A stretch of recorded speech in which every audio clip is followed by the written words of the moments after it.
not, then maybe later. And we continue now with Jan's paper. Well, Jan received his PhD from Cambridge in social anthropology. He researched the consequences of the 2009 L'Aquila earthquake in Italy and the political dimensions of recovery. His current research concerns how perceptions of crisis and diversity shape each other, with a focus on trust in community life and state institutions. His research sites are Berlin and Rome, and we will be hearing now about his Berlin research. Thank you. Thank you, Christina. Thanks everyone for being here. The so-called refugee crisis and its repercussions dominate German society.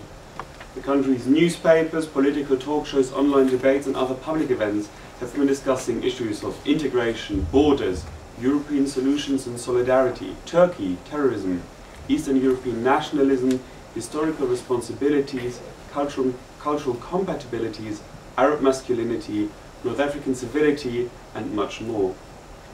Millions of Germans volunteer in refugee shelters and language schools, but friends and families have also fallen out over the arrival of millions of foreigners.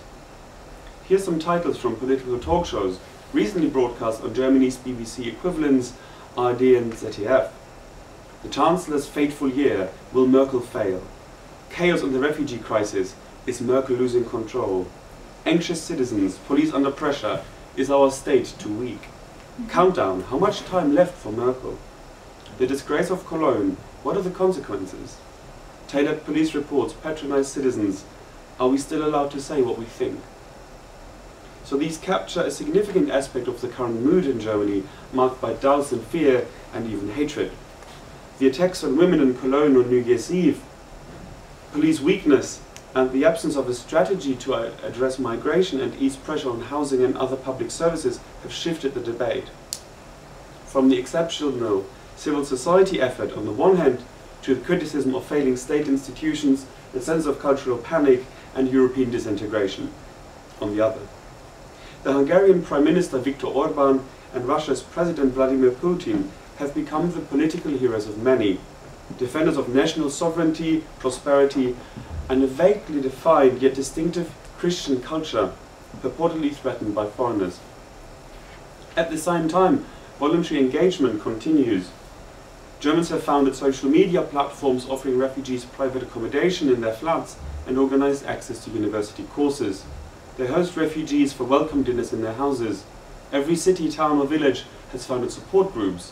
Welcome to Munich, New Life in Nuremberg, or Leipzig Helps. Millions of Germans support refugees in their free time.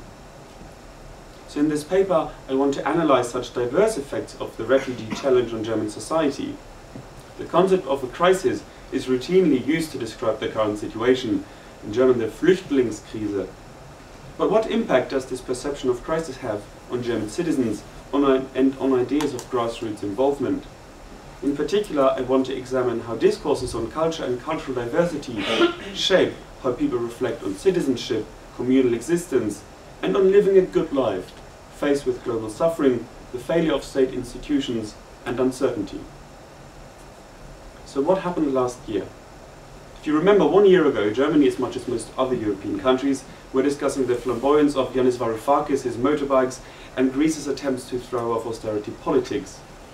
Even though Germany had taken in over 200,000 refugees in 2014 already, the next leg of the Greek drama dominated the news.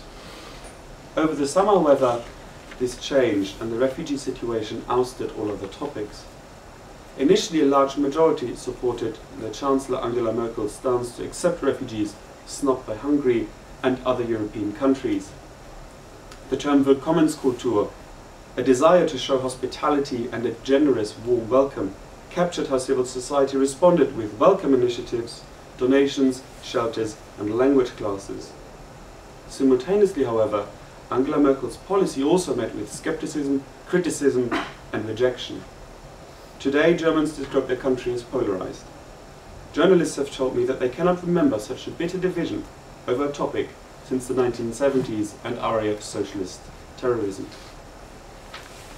So we should not forget that the pro-refugee activists used to criticize Angela Merkel's characteristic silence and inaction in the face of Middle East suffering, casualties in the Mediterranean Sea, and the harsh treatment of refugees in Eastern Europe, For a long time, Merkel did not say anything about these topics.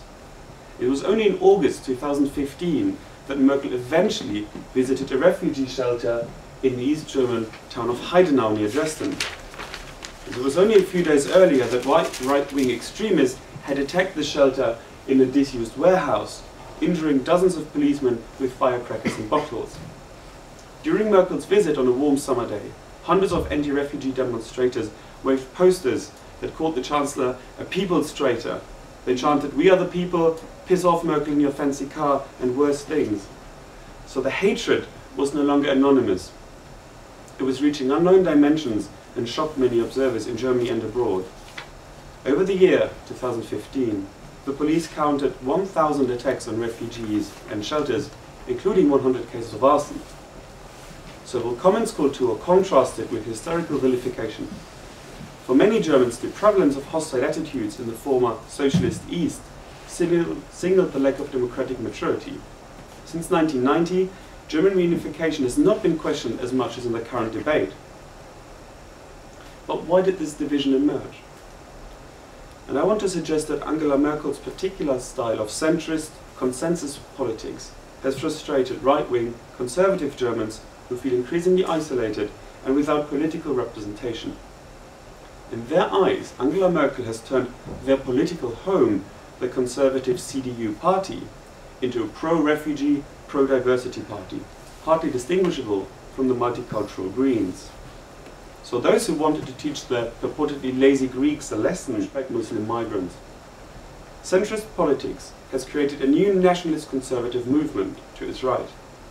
Its members and supporters are well connected, predominantly online, and invoke a culture clash to justify the rejection of liberal values. Simultaneously, over the last couple of years, Germany has been experiencing nervous, almost smug contentment. Merkel has been Germany's Chancellor since 2005, so no, 16 years.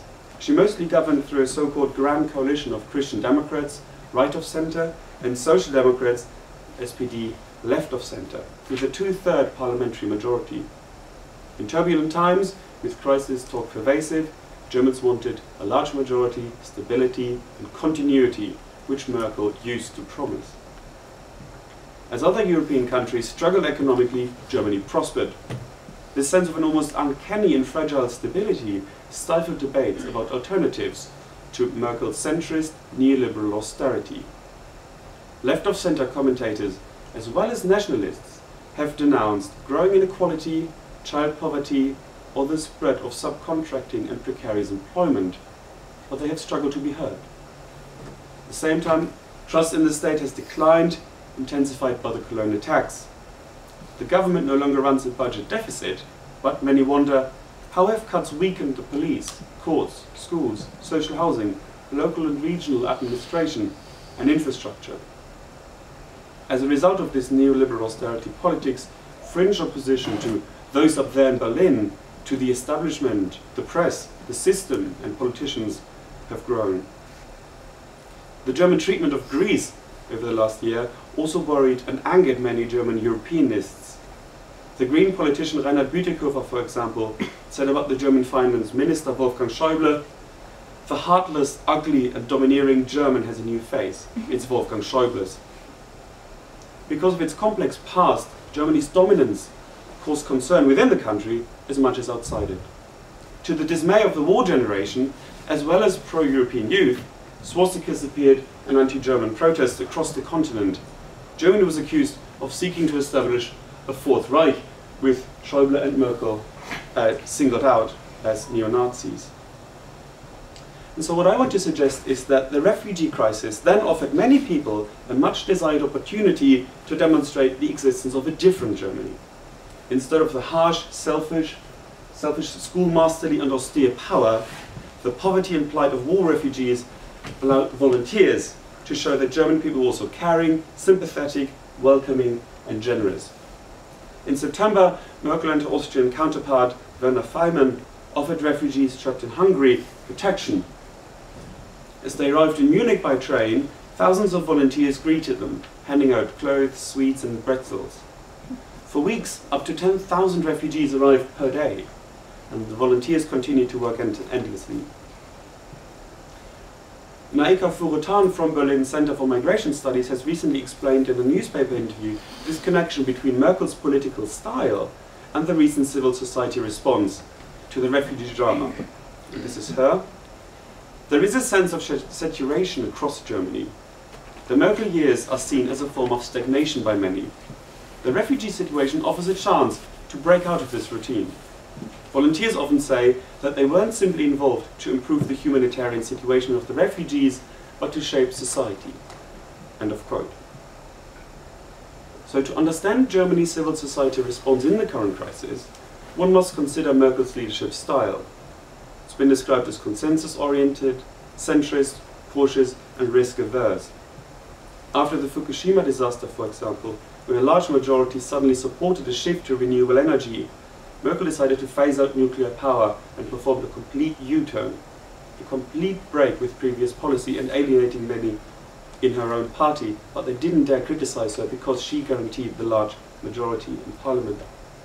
Merkel also introduced a minimum wage, despite frustration in her party's pro-business lobby, and she advanced women's rights in a traditionally male, conservative, Catholic party, because the polls suggested large support from the political center. Before the 2013 elections, when Merkel was re-elected as Chancellor, she summed up her campaign pledge as, "You know me." That's what she said in a television debate.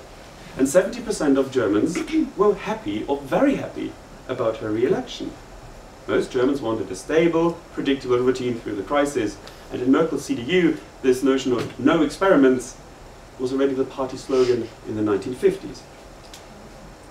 So nominally a conservative, Angela Merkel confused her party, because she did experiment with non-traditional progressive views.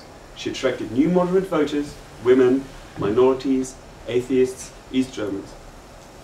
But conservatives also continued to support the party because they were lacking a political alternative.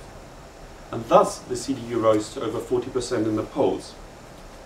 But in the refugee crisis, Merkel surrendered her ambiguous, risk-averse approach and revealed personal beliefs, perhaps for the first time in her political career. As a devout East German Protestant, Merkel is convinced of the obligation to help those who suffer persecution and injustice. In a press conference last summer, she told critics, "If we now have to apologize for showing a friendly face to those who flee from situations of horror, then this is no longer my country." This might sound banal, but for Merkel it's quite an exceptional statement, because Merkel was now no longer the cautious, vague, and boring public speaker that young Germans have even captured in their youth language. I don't know, some might know this, but among young German people, to Merkel means to be indecisive, passive, opaque, and wishy-washy. And so with people fleeing war and suffering, Merkel no longer wanted to Merkel, and she took a stand. And for Germans in their 20s, the refugee crisis has also become a formative event. After years of political stagnation and languishing centrism, they have found a worthy cause to support, to shape political belonging as active citizens. And then Merkel followed suit, because she knew that a public mood was generally in favour.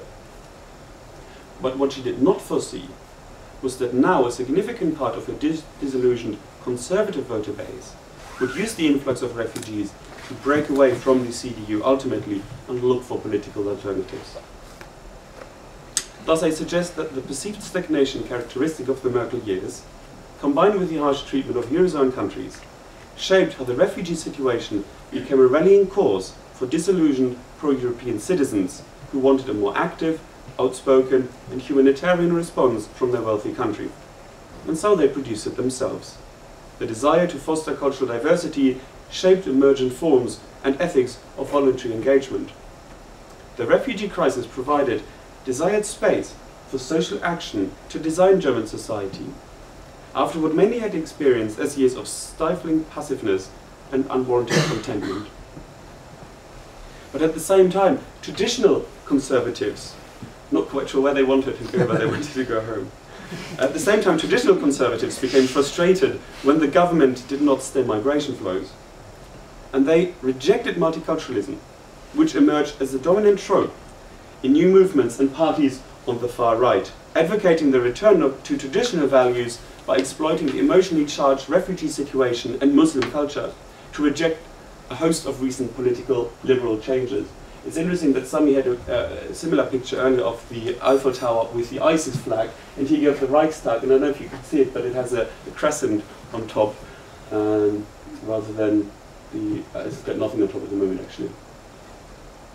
Right, so having outlined this framework of political and social developments, I would now like to turn to how civil society initiatives, frameworks and volunteers pursued an active role in shaping the new Germany, which they envisioned as a place of diversity, cultural tolerance and participation.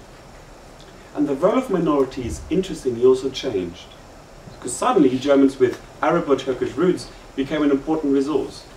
They knew the languages, the cultural backgrounds and the religious sensibilities of the newcomers. I interviewed Ayman Maziek, the head of the Central Muslim Council of Germany, and he became authority on the role played by the so-called New Germans in efforts to integrate refugees and offer them opportunities for participation. He was interviewed weekly, appeared on television programs as the authority on how Germans and Muslims would be able to live together. He himself is half German, half Syrian, born in Germany, to a Syrian father and a German mother. Anyway, in an interview he told me what the German Arab communities have been doing. He said, "We have over 1,000 refugee helpers in our communities, as well as 500 families who have volunteered to be legal guardians for unaccompanied minors. Over 40 communities are offering free German classes, and dozens of mosques provide beds and shelter. We also have 150 doctors who work for free in refugee shelters. Around 90 of our communities have recently doubled their membership because of the refugees." End of quote. So the German civil society response also allowed previously neglected minorities to illustrate their presence as active citizens supporting the struggling German authorities, supporting the struggling German state. One of the largest mosques in Berlin is this Schädlich Mosque, which is in the area where I live, and it has organized a number of refugee support events. After the Second World War, when Muslims had come to Germany to work in factories, they kept to themselves. Their prayer rooms were often invisible, backyards, courtyards, warehouses. But now the Schädlich Mosque is a symbol of growing self-confidence. Completed in 2005, with its beautiful Ottoman architecture and elegant minarets, it cast in stone the presence of Islamic culture in Berlin. And with the refugee crisis, Muslims have started to offer their faith spaces, their cultural spaces, to newcomers desiring familiar architecture and religious practice. For example, at the end of September, the Schädlich Mosque invited refugees to celebrate an Islamic festival. What's it called again, Sami? Eid al-Adha. That's the one. And volunteers prepared a large meal in the basement and made presents for the refugee children. Lots of non-Muslim German volunteers helped out as well, proudly wearing their refugees welcome buttons. The slogan has appeared all over Berlin, outside bars, on street lights, above doorways, and flying from people's windows, much less welcoming to tourists. Right. At the same event, inside the mosque, interestingly, the Turkish Consul General, Basarsen, addressed the refugees. He spoke in German and was simultaneously translated into Arabic, and this is what he told the refugees. "As a diplomat, I have lived in many countries. I know that it is difficult to settle into another culture. There are many people like you in Berlin. They came to the city and turned it into their home. The Turkish community here has a major advantage. Its members have connections with a predominantly Muslim country, and the refugees are also Muslim. So Berlin's Turks can offer you a warm welcome and support you. With the infrastructure, you need to understand German culture. Our mosques offer German classes for you too. Learning the language is the most important thing." End of quote. So Basarsen therefore established two things.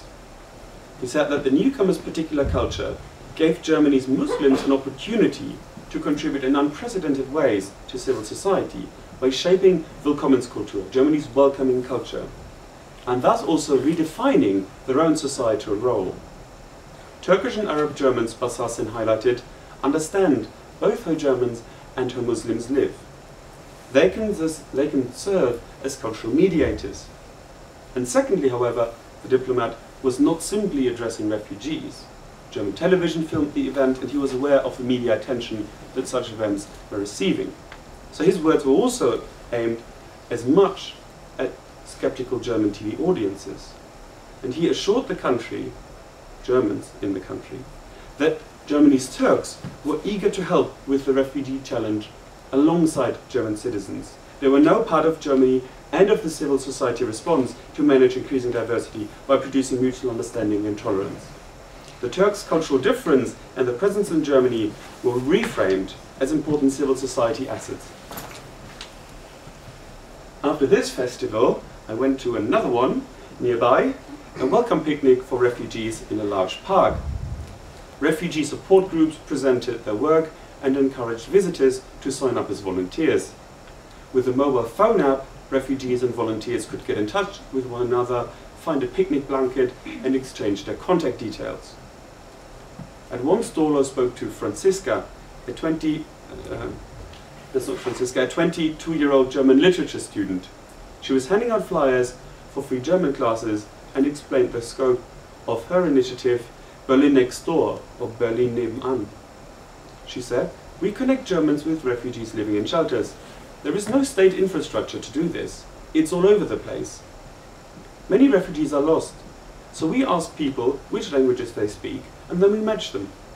We want both sides to be able to get to know different cultures, to learn about each other, because they'll all live together here in the future anyway, so they should know one another." End of quote. I asked her whether she had been involved in similar activities before, but she shook her head. "No," she said, "but I felt that I had to do something now. I'm a student and I've had a privileged life in Germany, but my country hasn't behaved in a kind way towards minorities. Refugees have been drowning in the Mediterranean for years, and what has Merkel done? Nothing. Many people in Europe hate us now, so young people like us need to get involved, to show a different face of Germany. I don't want the newcomers to live in parallel societies. I want them to understand our culture too. We'll have a new culture here in the future, with all the refugees, and I want to be able to influence that." End of quote. So I suggest that therefore Franziska connected her anger at political passivity in the face of suffering with an aspiration to shape future Germany. She was seeking to foster a better understanding of cultural diversity for both long-term residents in Germany and for new arrivals. So the two events that I've just described, the refugee picnic and the event at the mosque, illustrate how a desire to become actively involved in German society intersects with future visions for the country. A more relaxed approach to cultural diversity, shaping conviviality of heterogeneous cultural and social forms through the production of mutual understanding on both sides. On the other hand, however, Germany has also witnessed the success of Pegida and the Alternative for Germany party. Some might know Pegida is an acronym for Patriotic Europeans Against the Islamization of the Occident.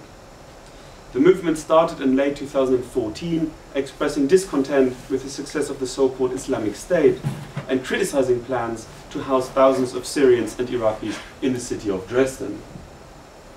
The protesters first organized an evening march in Dresden center, singing German Christmas carols, and returned every Monday.